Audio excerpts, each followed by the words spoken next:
Muy bien, hermanos, en esta mañana vamos a estar meditando en esta narración, en esta historia que nos presenta el segundo libro de Reyes y contextualizándoles un poco acerca de este libro o acerca de este capítulo. A partir del capítulo 2, en el segundo libro de Reyes, se nos narran diferentes situaciones o hechos milagrosos que confirman a Eliseo como el profeta y el varón de Dios que habla la palabra de Jehová. A partir del capítulo 2 del segundo libro de Reyes, lo que el autor está haciendo es describiéndonos varias situaciones, narrándonos hechos milagrosos o señales milagrosas que confirman a Eliseo como el varón de Dios, como el profeta de Dios. Por ejemplo, en el capítulo 2, allí observamos que Eliseo abre el río Jordán, cruza en tierra firme, purifica el agua en Jericó y pronuncia un juicio contra unos jóvenes burladores en Betel. Todo eso está en el capítulo 2. En el capítulo 3 también se observa que a través de Eliseo, Jehová declaró la victoria sobre 3 reyes aliados sobre Moab. Y también en el capítulo 4 vemos al profeta Eliseo ejercer su ministerio profético en favor de 2 mujeres, una viuda que requería pagar sus acreedores y una importante tsunamita cuyo hijo resucitó. Todo eso, hermanos, está en ese contexto de que el autor de Reyes está mostrando a Eliseo como el profeta verdadero del Dios verdadero. En esta mañana nos vamos a detener en el capítulo 5, que será el capítulo que estaremos meditando. Y aquí se nos va a narrar otra situación donde Eliseo se muestra como profeta del Dios verdadero. Entre otras cosas que veremos, hermanos, esta historia nos hablará de la gracia de Dios para el pecador, pero también nos mostrará el juicio divino para los hipócritas. La gracia de Dios para el pecador y el juicio divino para los hipócritas. Entonces, observaremos este capítulo 5 en 4 encabezados. Primero, miraremos Naamán el leproso, de los versículos 1 al 7. Naamán el leproso. Segundo, el mensaje de Eliseo y la respuesta de Naamán, del 8 al 14. Tercero, las peticiones de Naamán y las respuestas de Eliseo, 15 al 19. Y terminaremos viendo la codicia y falsedad de Giezi, de los versículos 20 al 27. Entonces repito, Naamán el leproso, del 1 al 7, el mensaje de Eliseo y la respuesta de Naamán, versículos 8 al 14, las peticiones de Naamán y las respuestas de Eliseo, 15 al 19, y la codicia y la falsedad de Giezi, del 20 al 27. Entonces empecemos observando los versículos 1 al 7 que nos hablan de Naamán el leproso. Leemos en el versículo 1 al 7. Naamán, general del ejército del rey de Siria, era varón grande delante de su señor y lo tenía en alta estima, porque por medio de él había dado Jehová salvación a Siria. Era este hombre valeroso en extremo, pero leproso. Y de Siria habían salido bandas armadas y habían llevado cautivo de la tierra de Israel a una muchacha, la cual servía a la mujer de Naamán.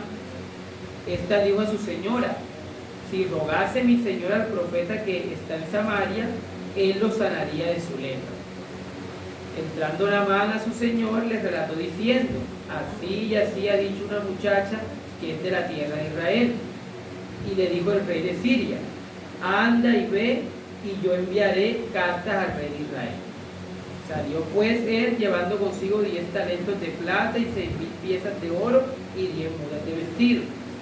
Tomó también cartas para el rey de Israel que decían así: cuando lleguen a ti estas cartas, sabe por ellas que yo envío a ti a mi siervo Naamán para que lo sanes de su lepra. Luego que el rey de Israel leyó las cartas, rasgó sus vestidos y dijo: ¿soy yo Dios que mate y da vida, para que éste envíe a mí que sane a un hombre de su lepra? Considerad ahora y ved cómo busca ocasión contra mí. Entonces, hermanos, el versículo 1 nos describe a Naamán. Era general del ejército del rey de Siria, una posición muy importante, era el líder principal sobre el ejército sirio. Gozaba de prestigio, riqueza y de gran estima delante del rey, y además era muy valiente, de tal manera que en su soberanía y conforme a sus propósitos, Dios lo usó para dar victorias a Siria. Así que fíjese la introducción que nos dan de Naamán, un hombre que tenía una posición muy importante, un hombre que era líder principal en el ejército sirio y que además Dios en su soberanía lo usó para dar victorias a Siria. Recordemos que Dios es soberano sobre todas las naciones, así que las victorias que dio a Siria eran muestras de su soberanía y providencia divina. Como explica un autor, Naamán, como un hombre muy importante, ostentaba una alta posición social que le permitía asociarse con el rey. Como tenido en gran estima, era de gran influencia y respetado por todos, aún el rey. Como guerrero valiente, era dueño de tierras y propiedades, cuyo comportamiento, riqueza y valor personal lo destinaban para un puesto alto en el servicio militar de su país. Como jefe del ejército, llevaba a Siria de victoria en victoria bajo la soberanía de Jehová.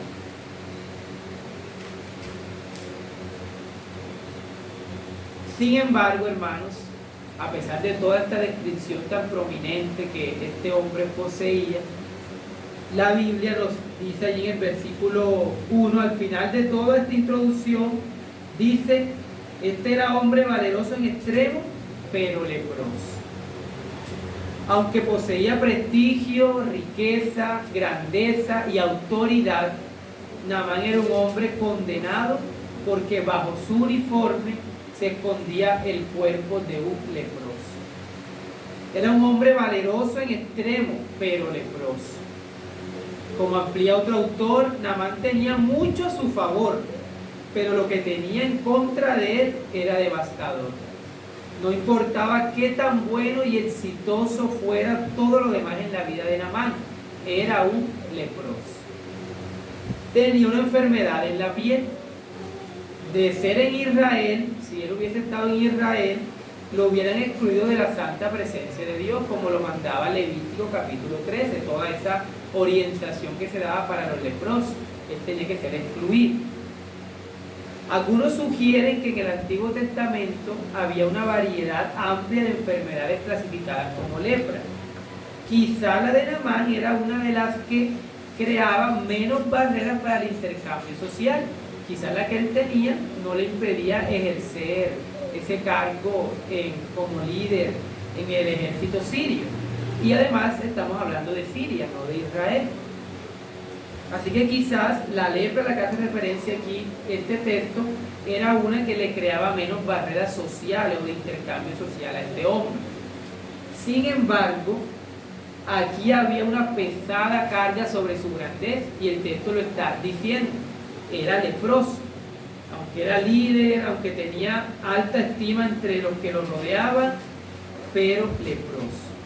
Era una carga pesada, hermanos, sobre su grandeza y estaba siendo afectado con un desorden quizás de lo más posiblemente repugnante y humillante que podía ocasionar o desgraciar a un ser humano. Había un problema en su piel que le causaba cierta aversión. Y aunque tenía mucha grandeza y mucha autoridad, el texto nos coloca un contraste que era leproso. En el versículo 2, entonces aparece otro personaje. Ya nos habló de Naamán en el versículo 1, y en el versículo 2 aparece la criada de la esposa de Naamán. Esta muchacha o esta niña, como sugieren algunos autores, fue capturada en una de las incursiones sirias en la frontera septentrional de Israel. Ella era prisionera de guerra, era esclava de la esposa de Naamán. Ella seguramente fue criada en un hogar temeroso de Dios. No obstante, fue arrebatada de su familia a una corta edad. Así que, ¿qué hace esta muchacha, hermanos, en el versículo 3? Dice allí en versículo 3, esta dijo a su señora, si rogase mi señora al profeta que está en Samaria, él lo sanaría de su lepra. El versículo 3 nos dice que le habló a la esposa de Naamán sobre Eliseo. Si acudía a Eliseo, sería sanado de su lepra. Notemos lo que está haciendo esta muchacha, hermanos. Una esclava hebrea, a su corta edad, en tierra pagana, en un hogar pagano, testificó sobre el profeta del Dios verdadero. Se interesó en el problema de su amo con humildad y con fe. Tengan en cuenta que ella pudo callar, pues ese pueblo en el que ella se encontraba eran enemigos de Dios, eran paganos. Y además de todo eso la tenían como prisionera, o sea, la tenían como esclava. Pero Dios usó a esta muchacha para comunicar estas buenas noticias. Dice un comentarista, esta pequeña doncella, aunque solo era una niña, podía dar cuenta del famoso profeta que los israelitas tenían entre ellos. Aquí él se dirige a los padres, a los niños se les debe informar sobre las maravillosas obras de Dios. Donde quiera que vayan, así ellos podrán hablar de ello. Y vean los beneficios de esta educación religiosa. Si esta pequeña sierva no hubiera sido instruida en los conocimientos del Dios verdadero, no hubiera sido instrumento tan grande de salvación. Así que es una gran lección y un gran llamado a los padres para que continúen ese trabajo de educar a sus hijos en el conocimiento del Dios verdadero. Esta jovencita fue una humilde testigo de su Dios. Sus palabras fueron tan convincentes que la mujer se lo contó a su esposo y él a su vez informó al rey. Naamán comunicó esta esperanza al rey de Siria, quien indicó su disposición de ayudarlo por medio de una carta dirigida al rey de Israel, que en ese tiempo era el rey Joram. Ahora, sobre enviar una carta, algunos explican que las batallas de Israel contra Siria estaban entremezcladas en épocas de paz durante los dos países, o entre los dos países. Por ejemplo, Primero de Reyes 22:1 nos habla de eso. Primero de Reyes 22:1 nos dice: 3 años pasaron sin guerra entre los sirios e Israel. Entonces algunos comentan que había épocas en que se gozaba de paz entre estos dos reinos. Y entonces esta fue una época en que el rey de Siria aprovechó para enviar esa carta al rey Joram de Israel. La historia de Naamán está situada en uno de esos periodos de paz. Y parece que Segundo de Reyes no está precisamente ordenado cronológicamente, por lo que tal vez esto ocurrió durante un tiempo de baja tensión entre Israel y Siria. Había una época de baja tensión, entonces el rey de Siria aprovecha y envía esa carta. Si leemos, hermanos, enseguida Naamán emprendió un viaje llevando consigo las cartas y una fortuna millonaria. Probablemente él llevaba esta fortuna para el profeta por su sanidad. Dar obsequios a un profeta era una práctica frecuente. Eso lo vemos en 1 de Samuel 9:7 y en 1 de Reyes 14:3. Ahora, ¿cuál es la actitud del rey al leer la carta? Versículo 7. Luego que el rey de Israel leyó las cartas, rasgó sus vestidos y dijo: ¿soy yo Dios que mate y da vida? Para que éste envíe a mí que sane un hombre de su lepra. Considerad ahora y ved cómo busca ocasión contra mí. El rey en Samaria se asustó al recibir la orden de sanidad e interpretó todo como un acto destinado a provocar una confrontación militar, ya que la carta no mencionaba al profeta, Quizás, hermanos, el rey de Siria asumió que el rey de Israel tenía una mejor relación con Eliseo. Pero si usted lee Segundo de Reyes, vemos que por supuesto Joram venía de la línea de Acab, reyes paganos que persiguen a los profetas del Dios verdadero. Pero quizás el rey de Siria asumió que había una buena relación entre el rey de Israel y Eliseo. Así que cuando el rey de Israel lee la carta, se disgusta, y primero él podía pensar, primero está evidentemente fuera de mí sanar la lepra de Naamán, y segundo, él no tenía relación con el profeta de Dios, que realmente tenía poder de sanar. Así que él pensó que el rey de Siria buscaba ocasión de una guerra, de una disputa. Las preocupaciones de Joram, del rey de Israel, eran personales y políticas, no espirituales. Y él interpretó la carta como una declaración de guerra.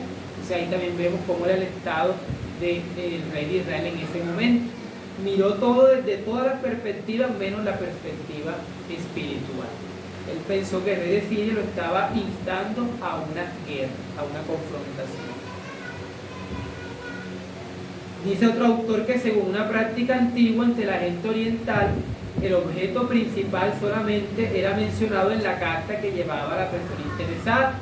Los demás o los detalles siguientes eran dejados para ser tratados en la entrevista, o sea, de forma personal. Esto explica la explosión emocional del rey de Israel. No horror por la supuesta blasfemia, sino alarma y sospecha de que esto fuera hecho solo como ocasionar una disputa. En su reacción, hermanos, no vemos que el rey de Israel piense en Eliseo como profeta de Dios. La manera en que le sobrevino el pánico es casi cómica y está llena de ironía. El rey no podía ejercer el poder de Dios sobre la vida y la muerte, pero no se le ocurrió mandar a Naamán al hombre de Dios que sí podía sanarlo. Mire el estado en que se encontraba Israel y su rey. Mientras que él no podía sanar, porque era obvio que él no podía hacerlo, él no pensó en Eliseo, que era el profeta del Dios verdadero. Así que allí encontramos, hermanos, esta primera parte que nos describen a Naamán el leproso y la situación en la que él se encontraba. Ahora leamos los versos 8 al 14, el mensaje de Eliseo y la respuesta de Naamán. El mensaje de Eliseo y la respuesta de Naamán. Versículo 8. Cuando Eliseo, el varón de Dios, oyó que el rey de Israel había rasgado sus vestidos, envió a decir al rey: ¿por qué has rasgado tus vestidos? Venga ahora a mí y sabrá que hay profeta en Israel.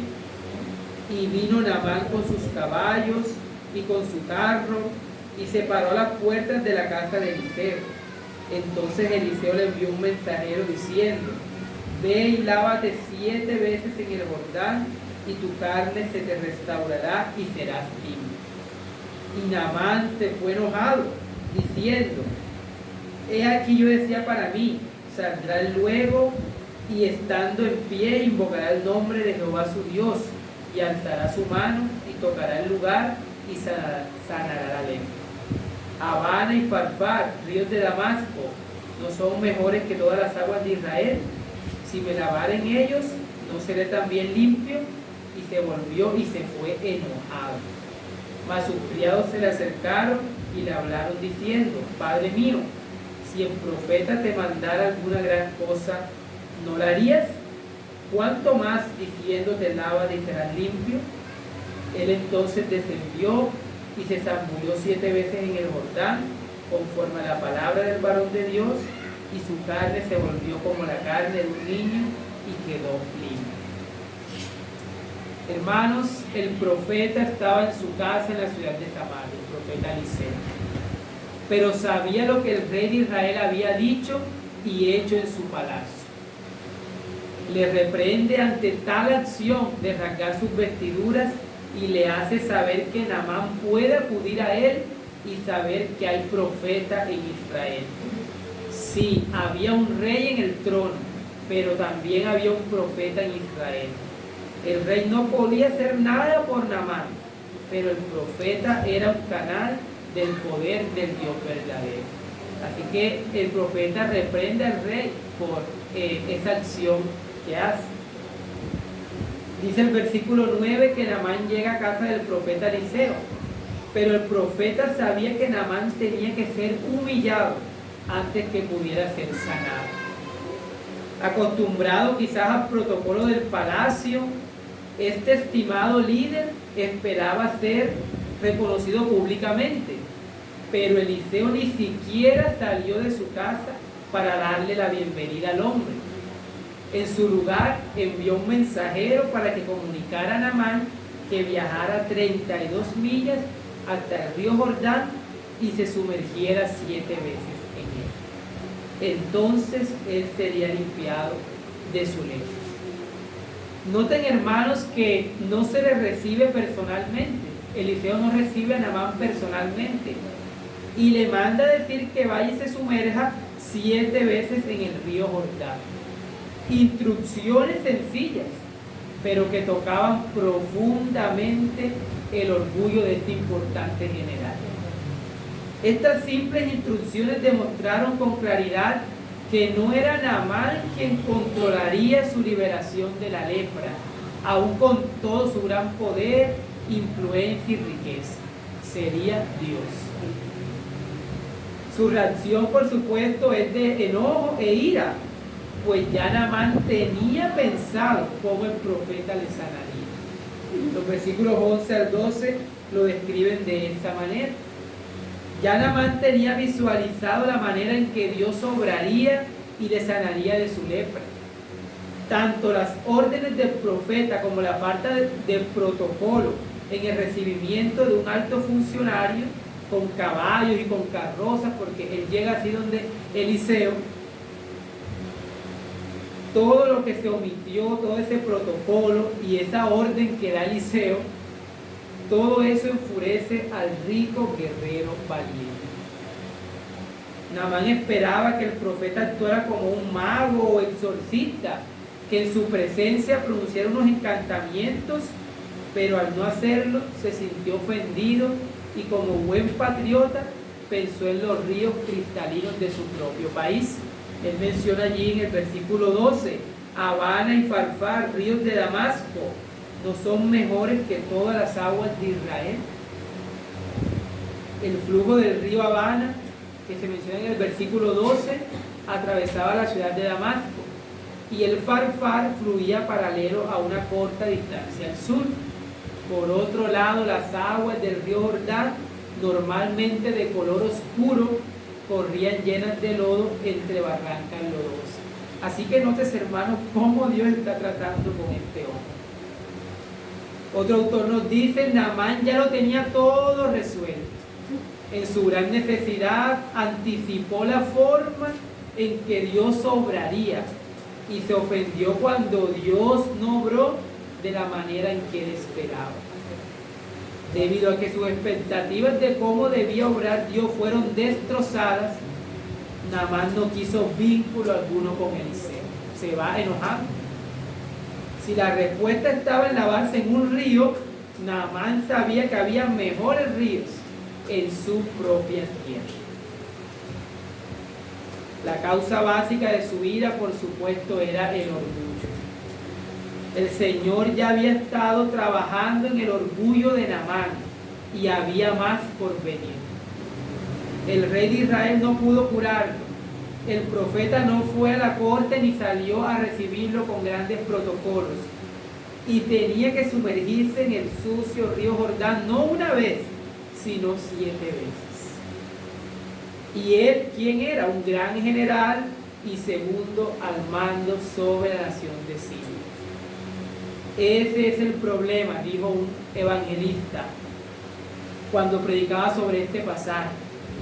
Ya Naamán había marcado un camino propio para que el profeta lo sanara y estaba enojado porque no siguió sus planes. Naamán tenía otro problema. Prefería los ríos de Damasco al fangoso río Jordán.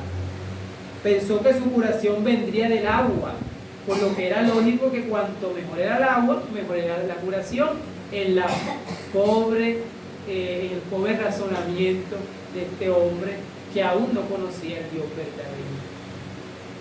Él prefería tener su propio camino y viajar más allá, más de 100 millas, que obedecer a la manera de Dios y recorrer 32 millas. Estaba tan cerca de la salvación, dice este autor, y sin embargo tan lejos. Hermanos, en este punto, como creyentes, tenemos una lección importante que debemos meditar en este día.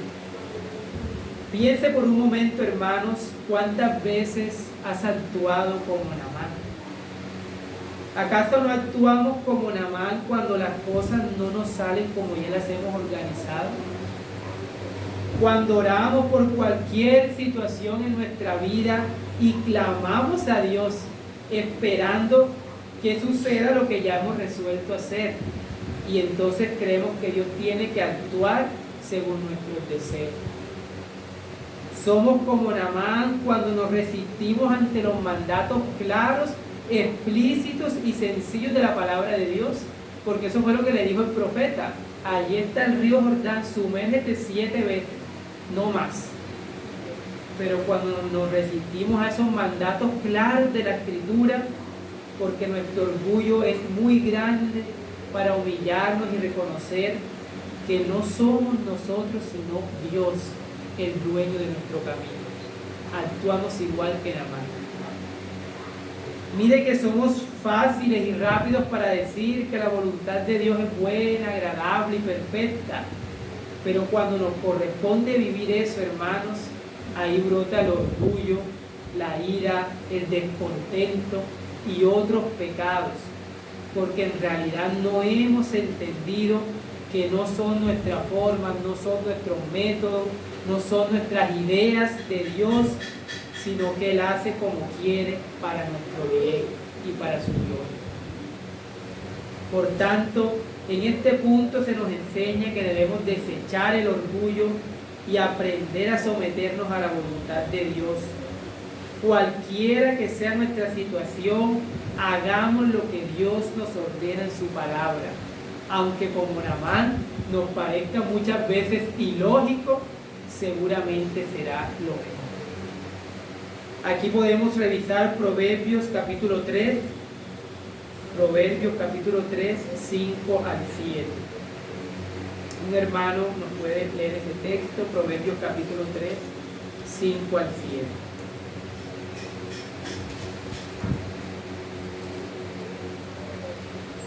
Fíate de Jehová de todo tu corazón y no te apoyes en tu propia prudencia. Reconócelo en todos tus caminos y Él enderezará tus veredas. No seas sabio en tu propia opinión.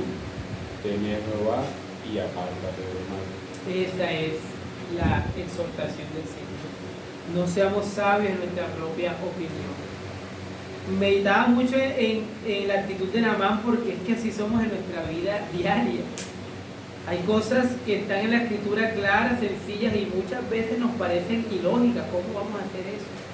Pero si el Señor lo dice en su palabra, así es, hermanos, para el bien de nosotros y para su gloria. Pero además de esta lección que aprendemos aquí, en esta actitud de Naamán también nos recuerda a aquellos que pretenden ser salvos a su manera, haciendo ritos, dando dinero, presentando su larga lista de buenas obras, etcétera, etcétera, etcétera. Todo menos arrepentirse y creer en Jesucristo. Naamán nos recuerda a aquellos que tienen esta actitud. Pero en la salvación, como ya lo hemos aprendido, no importan títulos, fama, prestigio, cualquier credencial humana queda excluida en la salvación. Delante de la justicia de Dios, todo eso no vale nada. No nos sirve para nada. Nuestras obras son como trapos de inmundicia que no pueden salvar, nos dijo el profeta Isaías. Es solo a través del arrepentimiento y la fe en Cristo que el hombre se salva de su terrible condición pecadora delante de Dios. Por eso el Evangelio verdadero humilla, porque no tenemos ni podemos añadir nada, aportar nada para la salvación. Venimos cubiertos de pecado y de maldad y solo podemos ser lavados y limpiados por la fe en esa preciosa sangre de Cristo. Por eso el llamado de hoy es el mismo que hizo Cristo en Marcos 1:15. Arrepiéntanse y crean en el Evangelio. Esto también lo vemos en este texto, hermano. No hay manera de ser salvo fuera de Cristo y de lo que Dios ha dicho, que es en Él. En ninguna otra credencial o algún otro título o algún otro logro humano podrá el hombre ser salvo.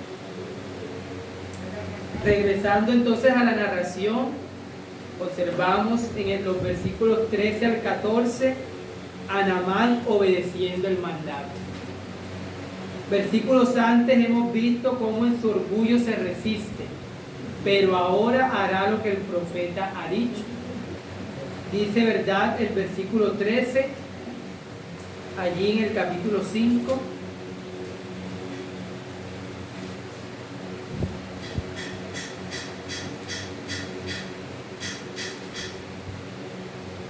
Mas sus criados se le acercaron y le hablaron diciendo, Padre mío, si el profeta te mandara alguna gran cosa, ¿no la harías? ¿Cuánto más diciéndote, lávate y serás limpio? Hermanos, en este verso se nos narra que fueron los siervos de Naamán quienes lo llevaron a reconsiderar su actitud. Si el profeta le pedía algo difícil, seguro lo haría. Cuánto más algo sencillo como lavarse en el río Jordán. Escuchó los buenos consejos de estos criados y qué bendición es contar con personas a nuestro alrededor que nos hagan reflexionar y pensar bien las cosas, de tal manera que podamos hacer la voluntad de Dios. Qué bendición tan enorme, hermanos, es que a nuestro alrededor haya hermanos que nos llevan a reconsiderar nuestras decisiones que son llevadas por la emoción, por la carne, por el orgullo. A veces eso no nos gusta, pero qué bendición tan enorme es que Dios nos rodee de personas así, que nos conduzcan a hacer la voluntad de Dios. Y esto hicieron los siervos de Naamán. Lo movieron a reconsiderar esa actitud y dice un autor, gracias a Dios por los fieles subordinados que les hablan a sus superiores de esta manera.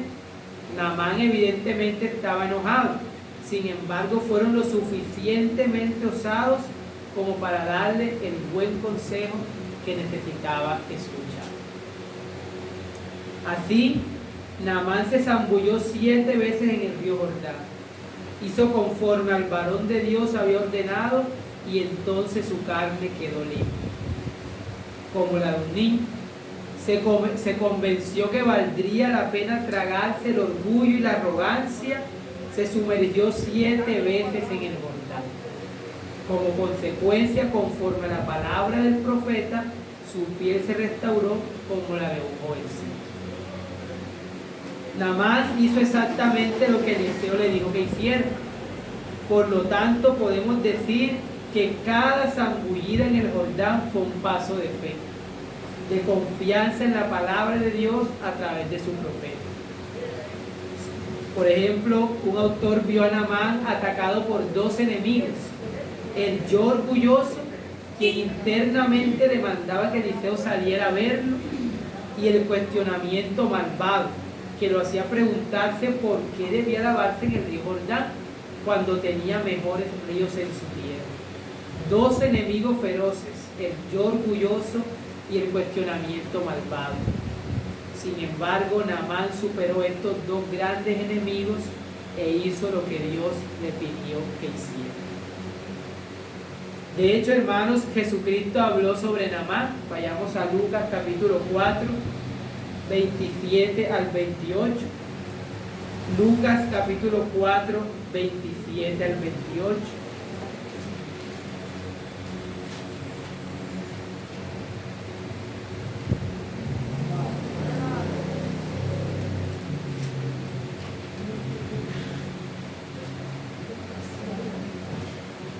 Dice el versículo 27, y muchos leprosos había en Israel en tiempos del profeta Eliseo, pero ninguno de ellos fue limpiado, sino Naamán el sirio. Al oír estas cosas, todos en la sinagoga se llenaron de ira. Hermanos, este hombre de quien estamos hablando en esta mañana fue receptor de la gracia divina. Muchos leprosos había en Israel, pero uno fue sanado, que fue Naamán el sirio. Era pagano, era leproso y servía en un contexto donde no se adoraba al Dios verdadero. Pero esa limpieza externa de su lepra era una ilustración de la conversión. El orgulloso Naamán se había convertido en un hombre nuevo, limpio, humilde y semejante a un niño. Aprendamos así que la lepra es una ilustración del pecado y la impureza que impide tener una relación con Dios. Cuando Naamán al principio supo la manera en que podía limpiarse, la rechazó al considerarla denigrante y demasiado simple. Estaba preparado para hacer lo que fuera y pagar cualquier precio, porque mire que él lleva varias pertenencias y riquezas. Pero humillarse y no hacer nada más que obedecer la palabra del profeta, de lavarse en el Jordán, era algo repulsivo para él. Él estaba dispuesto a hacer todo, pero hacer eso que parecía tan sencillo era algo a lo que él no estaba dispuesto. Así son los hombres sin Cristo, hermanos. Piensan que deben añadir algo y que merecen la salvación. Es humillante reconocer que no hay nada en nosotros. Por eso debemos recordar una y otra vez que la salvación es por gracia, a través de la fe en Cristo y sin las obras. Así lo expresa la Escritura. Y así lo vemos en lo que está ocurriendo aquí en este hombre Naamán. Pasemos así al tercer encabezado, las peticiones de Naamán y las respuestas de Eliseo. Ya Naamán ha sido limpiado de su lepra y ahora vamos a ver lo que este hombre le dice a Eliseo. Versículos 15 al 19. Un hermano pueda leernos esa parte. Y volvió al varón de Dios, él y toda su compañía, y se puso delante de él, y dijo: He aquí ahora conozco que no hay Dios en toda la tierra, sino en Israel. Te ruego que recibas algún presente de tu siervo. Mas él dijo: Vive Jehová, en cuya presencia estoy, que no lo aceptaré. Y le instaba que aceptara alguna cosa, pero él no quiso. Entonces Naamán dijo: Te ruego pues, de esta tierra no se dará a tu siervo la carga de un par de mulas, porque de aquí en adelante tu siervo no sacrificará holocausto, ni ofrecerá sacrificio a otros dioses, sino a Jehová. En esto perdone Jehová a tu siervo, que cuando mi señor el rey entrare en el templo de Rimón para adorar en él, y se apoyare sobre mi brazo, y si yo también me inclinare en el templo de Rimón, cuando haga tal, Jehová perdone en esto a tu siervo. Y él le dijo: Ve en paz. Se fue pues y caminó como media legua de tierra. Gracias, hermano. Así que antes Naamán esperaba que el profeta viniera a él. Ahora él volvió al varón de Dios junto con su compañía y se puso delante de Eliseo. Nos recuerda aquel leproso que de los 10 que sanó Jesús fue el único que regresó para agradecerle en Lucas 17. También era un extranjero como el leproso agradecido. Notamos además que Naamán dio un claro testimonio público de que Jehová, el Dios de Israel, era el único Dios verdadero y vivo, y que era el Dios de toda la tierra. La respuesta de Naamán demostró gran humildad y agradecimiento. No sabemos qué creía anteriormente acerca del Dios de Israel, pero ahora declara que es el único Dios. De ahora en adelante, él solo adoraría al Dios verdadero, como lo expresa el versículo 17. Renunció a los dioses e ídolos falsos de Siria y se identificó con el Dios verdadero. ¿Qué acusación fue este testimonio contra el rey y el pueblo de Israel que adoraban ídolos? Porque recuerde cómo se encontraba Israel. Habían pasado de acá, de Jezabel, y ahora estaba el rey Jorán, y estaban dados a la idolatría. Y este hombre que era pagano y ahora reconoce al Dios verdadero, está dando un testimonio público de que Dios, de que Jehová es el único Dios. Las peticiones que le hace Eliseo, bueno, son muy interesantes. Su primera petición fue que Eliseo recibiera un regalo de su padre. Podemos decir que Naamán tenía buenas intenciones. Sintió que era apropiado apoyar el ministerio de este hombre a quien Dios había usado grandemente para traer sanidad. Sin embargo, Eliseo firmemente insistió en que no recibiría nada de Naamán. Para mostrar que no obraba por los motivos mercenarios de los sacerdotes y profetas paganos, Eliseo respetuosamente pero firmemente se negó a aceptar en esta ocasión los presentes de Naamán, deseando que los sirios viesen la piedad de los siervos de Dios y su superioridad a todo motivo terrenal y egoísta. Además, hermanos, era natural que él quisiera recompensar a Eliseo, pero si el profeta hubiera aceptado el regalo, se habría atribuido el crédito y robado la gloria a Dios. También le habría dado a Naamán, un nuevo converso, la impresión de que los dones de Dios tenían algo que ver, ¿verdad?, con intercambiarlos con presentes o algo así. Así que Eliseo jura por Jehová que no recibirá ningún pago, pues los dones de Dios son resultados de la libre gracia del Señor. Como cada creyente nuevo, Naamán todavía tenía que aprender muchas cosas. Ahora tenía que crecer en gracia y en fe y aprender a vivir para complacer al Dios que lo salvó. Naamán estaba empezando a crecer en su comprensión del Dios verdadero, pero todavía tenía un largo camino por recorrer. Su segunda petición entonces consistió en preguntar a Eliseo si podía llevar un poco de tierra nativa a Siria para usarlo en su adoración a Dios. Como muchos nuevos creyentes, Naamán quizá todavía era supersticioso en su fe. No era extraño encontrar tales ideas en paganos recién convertidos. Su fe aún no había sido educada y mantenía la opinión popular del mundo antiguo de que deidades particulares tenían poder sobre lugares particulares. En aquellos días quizás la gente tenía la idea de que los dioses de una nación residían en esa tierra, y si dejabas la tierra dejabas atrás al Dios. O sea, quizás todas estas ideas pasaban por la mente de Naamán. Él pensó que si llevaba tierra de Israel con él de regreso a Siria, podría adorar mejor al Dios de Israel. Es probable que reflejaba la creencia de que la tierra de la nación de Jehová era santa y entonces necesitaba la tierra para crear un área consagrada para el culto a Dios ahora en Siria. Sin embargo, aunque todas estas ideas eran por supuesto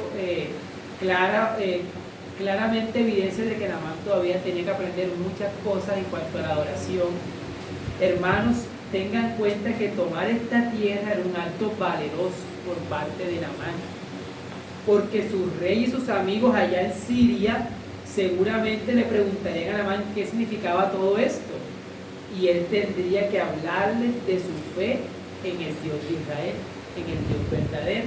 Así que era un acto de gran valentía. En tercer lugar, Naamán también pide perdón a Jehová sobre su servicio al rey de Siria. Recuerde que él tenía una posición muy importante.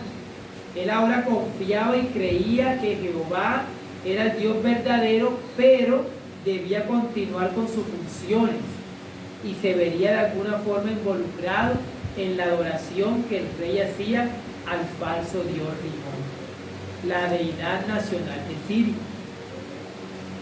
Por supuesto, el pedido en el versículo 18 no significa que él deseaba seguir adorando a Rimón, un dios o el título que recibía este dios sirio. O sea, esta petición no significa que Naamán quería adorar a Dios, al Dios verdadero, y seguir adorando al Dios de Siria. Para nada. Esto iría en contra de lo que él declaró, ya que sería Jehová el único Dios al Dios a quien él adoraría. Esa expresión de que se apoyara sobre mi brazo está indicando la importante posición que tenía Naamán en el servicio del rey.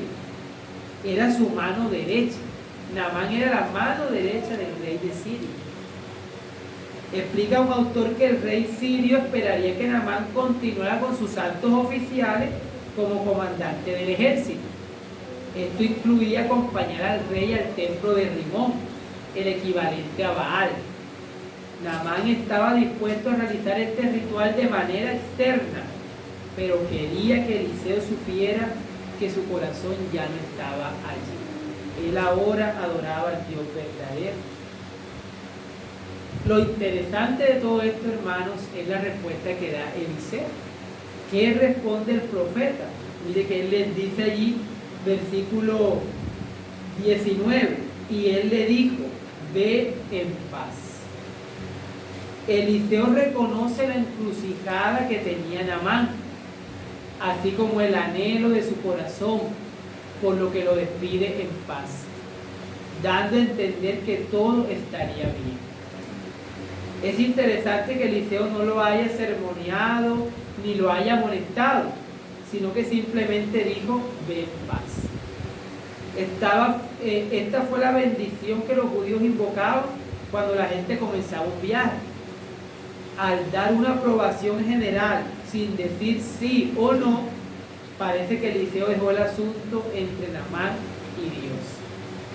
Tal vez el profeta confiaba en que Jehová personalmente convencería a Naamán de esto y le daría la integridad y la fuerza para evitar la idolatría allá donde él se encontraba.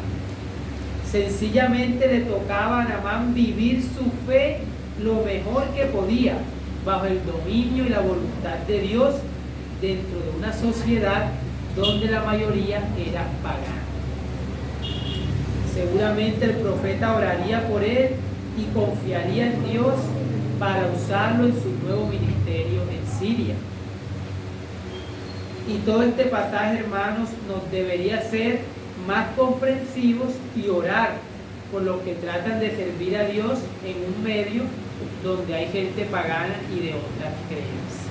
Es una gran lección porque Naamán hace estas tres peticiones. Ya sabemos que él era un pagano que estaba recién convertido, pero el profeta le dice, ve en paz, dejando todo en manos de Dios y confiando que Naamán sería un gran instrumento en esa tierra pagana donde él estaría haciendo sus oficios. Y finalmente, hermanos, el cuarto encabezado, la codicia y la falsedad de Jesse, versículos 20 al 27. ¿Alguien puede leer esta última parte? Entonces, Jesse, criado de Eliseo, el varón de Dios, dijo entre sí, he aquí mi señor estorbó a este sirio Naamán, no tomando de su mano las cosas que había traído. Vive Jehová, que correré yo tras él y tomaré de él alguna cosa. Y siguió a Naamán, y cuando vio Naamán que venía corriendo tras él, se bajó del carro para recibirle, y dijo, ¿va todo bien? Y él dijo, bien, mi señor me envía a decirte, he aquí vinieron a mí en esta hora del monte de Efraín dos jóvenes de los hijos de los profetas. Te ruego que les des un talento de plata y 2 vestidos nuevos. Dijo Naamán, te ruego que tomes 2 talentos. Y le insistió y ató 2 talentos de plata en 2 bolsas y 2 vestidos nuevos, y lo puso todo a cuesta a 2 de sus criados para que lo llevasen delante de él. Y así que llegó a un lugar secreto, él lo tomó de mano de ellos y lo guardó en la casa. Luego mandó a los hombres que se fuesen. Y él entró y se puso delante del Señor, y Eliseo le dijo, ¿de dónde vienes? Y él dijo, tu siervo no ha ido a ninguna parte. Él entonces les dijo, ¿no estaba también allí mi corazón cuando el hombre volvió de su carro a recibirte? Es tiempo de tomar plata y de tomar vestidos, olivares, viñas, ovejas, bueyes, siervos y siervas. Por tanto, la lepra de Naamán se le pegará a ti y a tu descendencia para siempre. Y salió delante de él leproso, blanco como la nieve. Así es. La historia ahora nos habla del criado de Eliseo, Giezi, quien había sido mencionado, usted lo puede leer en casa en el capítulo 4. El versículo 20 nos muestra el descontento de Giezi porque Eliseo no recibió los regalos que quiso darle a Naamán. Con desprecio se refiere a Naamán al decir este sirio, y además jura por Jehová que iría tras él para obtener algo. Para Giezi era inconcebible que Eliseo se negara a recibir los regalos de un hombre tan rico e influyente, y consideraba que alguien debía beneficiarse de semejante oportunidad. Giezi evaluó la situación desde un enfoque netamente mundano y pecaminoso. Así que al iniciar Naamán el viaje de regreso a su país, con una resolución firme, Giezi decidió tomar ventaja de la buena disposición de Naamán y a la vez enriquecerse. El deseo de Giezi de explotar a un extranjero estaba en plena violación de la ley de Israel. Explotar a un extranjero era algo que Dios prohibía en Éxodo capítulo 22 y también en Deuteronomio capítulo 27. Pero a él le interesaba recibir algo de Naamán, pues su corazón estaba puesto en sus bienes y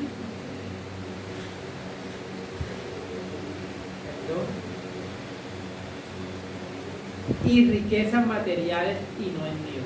El corazón de Giezi estaba puesto en los bienes de Naamán, en sus riquezas, pero no en Dios. Aquí vemos, hermanos, que Giezi se engañó a sí mismo. Realmente creía que sería un hombre mejor y más feliz si tomaba algunos regalos de Naamán y que tenía el derecho de hacerlo. Su comportamiento nos recuerda las palabras de Jesucristo en Lucas 12:15. Mirad y guardaos de toda avaricia, porque la vida del hombre no consiste en la abundancia de los bienes que posee. Giezi tomó el nombre de Jehová en vano, pues él estaba resuelto a engañar a Naamán. Y nos da la impresión que Giezi no temía a Dios en su corazón y en privado usaba el nombre de Dios sin cuidado. Estaba resuelto a hacer lo que fuera por obtener bienes de Naamán. Así que no era extraño creer que él usaba el nombre de Dios en vano para obtener sus propósitos. Si hubiera venerado el nombre de Dios, no habría sido controlado por la codicia. El amor al dinero, la raíz de todo mal, estaba en el fondo del pecado de Giezi. Así que de los versículos 22 al 24 observamos que Giezi mintió a Naamán. A corta distancia de la casa del profeta, Giezi hizo detener a Naamán y le mintió afirmando tener una petición de Eliseo. Su deslealtad le llevó además a aseverar que la mentira avara procedía de su jefe. Dice el versículo 22, y siguió Giezi a Naamán, y cuando vio a Naamán que venía corriendo tras él, se bajó del carro para recibirle y dijo, ¿va todo bien? Y él dijo, bien, mi Señor me envía a decir. Al llevar a cabo su malvado plan, Giezi no solo usó el nombre de Dios en vano, sino que también usó la obra de Dios como un manto de codicia. Usando el nombre de Eliseo, le mintió a Naamán cuando pidió regalos para 2 hijos de los profetas de Betel y Gilgal. Su traición aún más malvada al contrastarla con la generosidad de Naamán. Notamos cómo Naamán se baja apresuradamente de su carro y lo adquiere. Giezi pidió un talento y 2 vestidos nuevos, lo cual era ya agradecido y generoso. Naamán pensó que era poco, por lo tanto le duplicó las monedas y la ropa y mandó 2 personas para llevar lo concedido. Giezi no perdió tiempo en esconderlo él mismo. Tomó el bulto y envió a 2 hombres de regreso para que alguien no lo reconociera y comenzara a hacer preguntas. Este hombre, hermanos, estaba cerca de la casa de su amo y tenía que tener cuidado de no hacer nada que lo delatara. Fue infiel y avaro, mientras que Naamán fue fiel y generoso. Un gran contraste. Giezi nos recuerda también la avaricia de Acán en Josué capítulo 7, o la de Ananías y Zafira en Hechos capítulo 5. Contrario a Eliseo, este hombre Giezi también se parece mucho a los falsos ministros de la actualidad que toman el evangelio como fuente de ganancia y no pierden oportunidad para sacar dinero a sus oyentes. Eso lo vemos en 1 de Timoteo 6, capítulos 3 al 10. Hombres que toman la piedad como fuentes de ganancia. De los versículos 22 al 25 se nos relata la mentira de Giezi a Eliseo y el juicio divino. Actuando muy inocente, Giezi fue y se paró ante su amo esperando órdenes, pero se encontró el juicio. Giezi había olvidado que todas las cosas están desnudas y abiertas a los ojos de aquel a quien debemos dar cuentas, como lo dice Hebreos 4:13. Dios sabía lo que Giezi había hecho y se lo comunicó a Eliseo. La escena nos recuerda cómo Josué interrogó a Acán y Pedro interrogó a Ananías y a Zafira, todos los cuales habían codiciado la riqueza y habían mentido al respecto. Los intentos de esconder su pecado fallaron y el profeta expuso lo que había en su codicioso corazón. Giezi deseaba ser un hombre rico, con tierras, rebaños y manadas, ropas caras y sirvientes para obedecer sus órdenes. Parece que Eliseo no tenía ninguna ley en contra de recibir apoyo de lo que eran tocados por su ministerio. Sin embargo, era espiritualmente claro para Eliseo y debió haberlo sido también para Giezi, que no era apropiado en este tiempo y circunstancias. Eliseo se lo dice: ¿acaso es tiempo de tomar platas, bueyes, viñas? Ahora no es tiempo para eso. Pero Giezi pensaba diferente. Así que finalmente Eliseo pronuncia el castigo sobre Giezi. La lepra de Naamán se te pegará y su descendencia se le pegaría a Giezi y a su descendencia para siempre. Dios juzgó a Giezi dándole la lepra y prometiéndole que al menos uno de sus descendientes en cada generación sería leproso. Recordemos, hermanos, que en Israel los leprosos se consideraban impuros y no se les permitía estar en comunidad y llevar una vida normal. La codicia que devoró su corazón se convirtió en lepra que se comió su pueblo, afirma otro.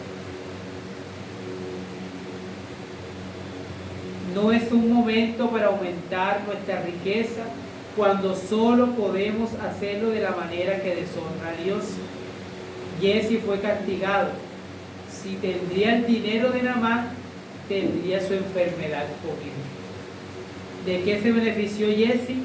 Aunque ganó 2 talentos cuando perdió así su salud, su honor, su paz, su servicio, y si el arrepentimiento no lo impedía, también perdería su alma. Tengamos entonces cuidado con la hipocresía y la codicia y temamos, hermanos, la maldición de la lepra espiritual. Concluyamos entonces diciendo 2 cosas. En primer lugar, vemos en esta narración a un pagano que por un acto de fe es curado de la lepra, y a un israelita que por un acto de deshonra es maldito con ella. Miren, hermanos, este gran contraste. Un pagano, un sirio, que por un acto de fe es curado de su lepra y viene el conocimiento y la verdad del Dios verdadero. Y por otro lado, a un israelita que por un acto de deshonra es maldito por la ley. El extranjero fue sanado, mientras que el siervo del profeta de Israel fue herido con la ley. Sin lugar a dudas, todo esto nos señala y nos anticipaba la inclusión de los gentiles en el reino de Cristo. La inclusión de todos esos que estaban lejos de las promesas, pero que por fe en Cristo vendría a ser parte del pueblo y la familia de Dios. Y en segundo lugar, aquí se nos recuerda el peligro de la hipocresía. Jesse es el retrato de un hipócrita. Como Judas a los pies de Jesús, así también Jesse a los pies de Eliseo. No estimaba los beneficios de la gracia que lo rodeaba. Jesse era siervo de Eliseo, el profeta del Dios verdadero. Jesse vivía en un buen entorno, conocía el lenguaje de Sion y tenía el respeto de los hombres, pero engañó a Naamán con sus mentiras. Sin embargo, un hipócrita no puede engañar a Dios. Los ojos del Señor ven el mal y el bien. Por eso recuerda que Dios juzgará a todos los hipócritas, pues Él conoce muy bien en realidad a cada uno. Y por supuesto, hoy es el día del arrepentimiento. Aún hay esperanza para todos los hipócritas, como lo decíamos en los otros encabezados, solamente a través de un medio, a través de Cristo. A través del arrepentimiento y la fe de Cristo, el Señor puede transformar a los hipócritas, a los que no siguen su camino, y los puede traer de la muerte espiritual a una vida nueva, así como hizo con Naamán.